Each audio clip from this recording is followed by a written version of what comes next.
Hello my dear friends, you're in the Military Summary channel, and today we will discuss the situation in the Gaza and Israeli on the 8th of October of 2023.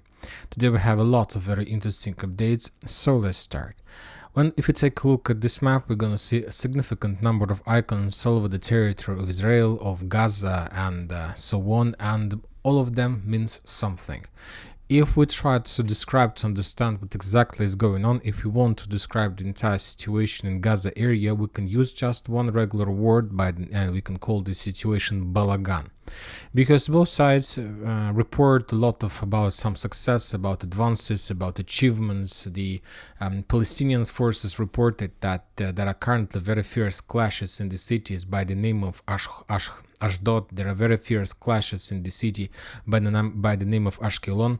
So basically, according to this information, we can add some arrows that as a result of clashes and offensive operation, the mobile groups of the Palestinian forces managed to enter and to get even Ashdod. Of course, some sources are saying that mainly the Palestinian forces were using something like marine operations, and they landed on the territory of these two cities to penetrate the defense belt of Israeli forces.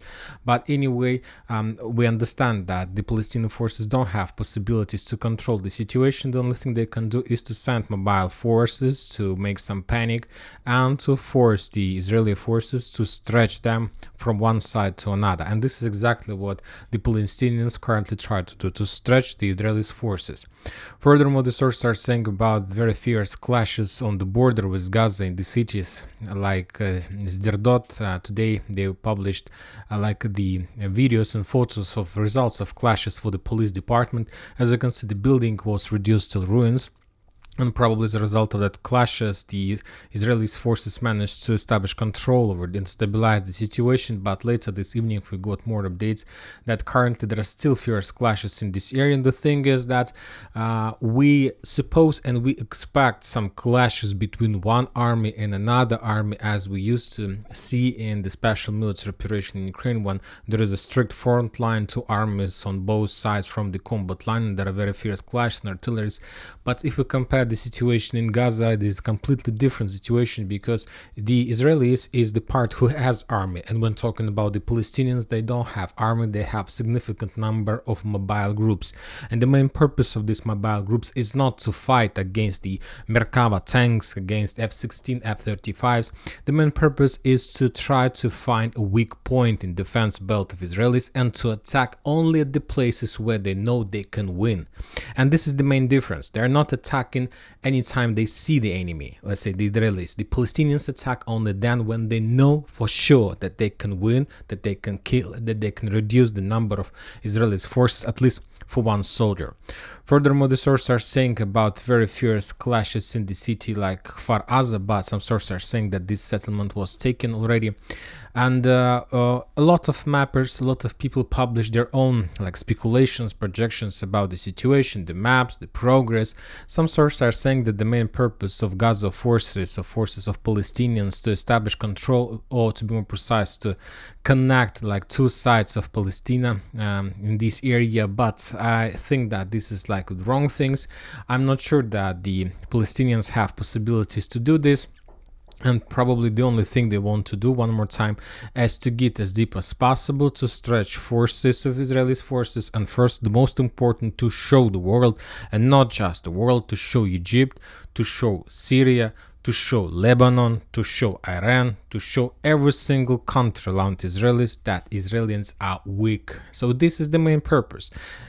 We understand clearly that the Palestinian forces don't have possibilities to establish control over entire country, to liberate themselves, to force everybody, to force Israelis to discover them, and so something like this. Obviously, highly unlikely they're able to do this, but they're able to show the world, to show the neighbors that Israelis are weak country, and they're currently are very weak, and this is the only time. So that's like this like a thing that can come once per 1,000 year, and this is the time, this is exactly the moment in the history when the time comes. And the first country, the first neighbor that took a decision to take a look closer at the situation is Lebanon, and to be more precise, the forces of Hezbollah. This is the forces, this is the power that controls the south of Lebanon. And today we got a lot of updates from the northern part of the Israel. And first of all is that Hezbollah officially reported that they took a decision to take part in this special military operation, the special war or holy war against the Israeli authorities. And the Hezbollah forces started bombing and shelling the positions of Israelis on the northern part of Israel, on the rocks mountain area. As a result of mortar strikes, few positions of Israeli forces were damaged or even destroyed. Furthermore, the Israelis published the video of air defense system, how according to this information, according to author of this video, the Israelis air defense system Patriot managed to discover some unknown object in the sky, and as a result of strike, that something in the sky was destroyed. So this is not very good thing. This is obviously not very good thing for the Israel, because we understand that now they are forced to be stretched not just on the south. Currently, the enemies of Israel try to stretch the Israeli forces from north to the bottom. And this situation clearly understand the sponsors and the main investors of Israel on the West when talking about the United States of America. For example, Antony Blinken has already reported that US warns Hezbollah and Lebanon against trying to intervene in Gaza conflict. This was the words from Blinken. Furthermore, today Israel asked for another military help and aid from the United States of America, and probably very soon they're going to receive another $8 billion. So this is the situation. Furthermore, the sources are saying that there are clashes and some activity in the western bank of Jordan. And according to the author of this video, this is something of a result of clashes in Jenin, the city that located on the western bank, and probably there are a lot of people who support Gaza, who support the Palestinians, and obviously, and the sources are saying that this evening people will try to make some strikes and will intensify their actions exactly on this side. And this is another front line, another attempt to stretch the forces of Israel in this area. When talking about the Israelis, of course, they also try to do something. They try to stabilize the situation, but the sources are saying that by the 6 p.m. of the local time, the losses of Israel were around more than 600 people. And it's just killed people, and obviously significant number of wounded people. Furthermore, for the first time since the 1973, the Israeli authorities took a decision to declare war, and this is a very specific declaration of war, because the Israel declared war just to nobody, just like declare war as a state of the country, of this small country in the Middle East. Currently, it's very difficult to understand who exactly the Israel declared war to, but anyway, this is the situation. Mainly, this is the media situation, media things to show the people, civilians, that the Israeli authorities try to calm down and to stabilize the situation. During the entire day, we got significant number of videos of redeployment of armored vehicles from one part of the country to another. Currently, the Israelis try to concentrate forces before the first phase or the second phase of counter-offensive operation to stabilize the situation. Currently, when talking about the cities around Gaza, there are clashes between the local police detachments and the Palestinian forces. And we understand that this is not enough to stabilize area. The main forces along Gaza expect the arrival of heavy artillery, heavy tanks, and probably maybe in an hour they're going to begin the ground operation, and the Israelis will try to stabilize the situation. But when talking, if you ask my opinion, I see a lot of mistakes from the Israeli side. First of all, we see significant number of concentration of forces, and most of them, for example, Russian and Ukrainian military experts have already made their own conclusions that if the situation situation took place somewhere in Ukraine and Russia, all these convoys would be already destroyed. So it's very difficult to understand what is going to be next, but probably the Palestinians wait when the Ukrainians will get closer, and then they will start attacking the Israelis' positions with significant number of drones. Because today, for example, the Palestinians also published another media like video for media effect to show that something like Lancet, Russian Lancet, but the Palestinian Lancet, let's call it like this, the the drone that they can use, the Palestinians, to attack the armored vehicles and tanks of the Israeli forces. Obviously, this is something propaganda, we understand this, but obviously from one side this propaganda, but from the other side we understand that the Palestinians do have this type of weapon, and we'll see what is going to be next. The only thing I know for sure that as a result of the clashes on the 7th of October, the Palestinians managed to destroy a significant number of Israeli Merkava tanks with just regular FPV drones.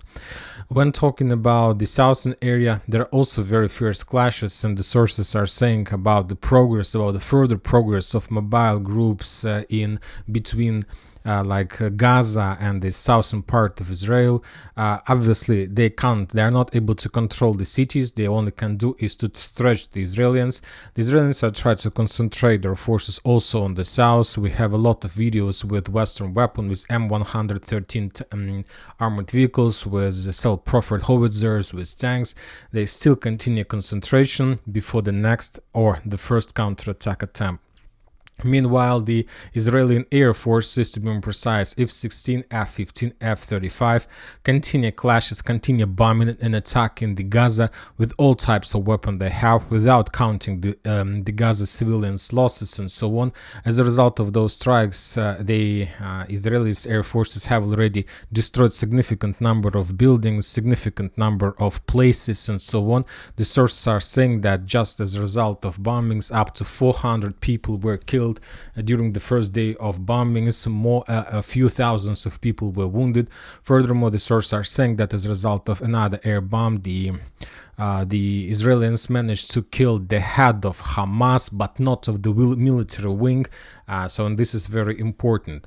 So this is the episode of another bombing, according to information we have, that took place these days. And as a result of those strikes, a lot of buildings were ruined, fell down, and so on. So the situation obviously is going to escalate, and probably now the third side has already involved into the conflict. We're talking about Hezbollah, and of course we understand that sooner or later, if these two groups like Hezbollah and Hamas are able to achieve some success, to achieve some results, obviously Benjamin Netanyahu will be forced to ask more help from the United States of America, and obviously either Syria and Iran also can start some kind of support, open support to these two groups, also with sending some even infantry and forces to the Middle East, to Israel. Obviously the situation is very bad, but so we'll see what is going to be next. And that's it for this video. Military Summary channel reminds to condemn any violence in the world. Thank you for watching. Subscribe to my channel, put your likes, join my Patreon, and have a good day. Bye bye.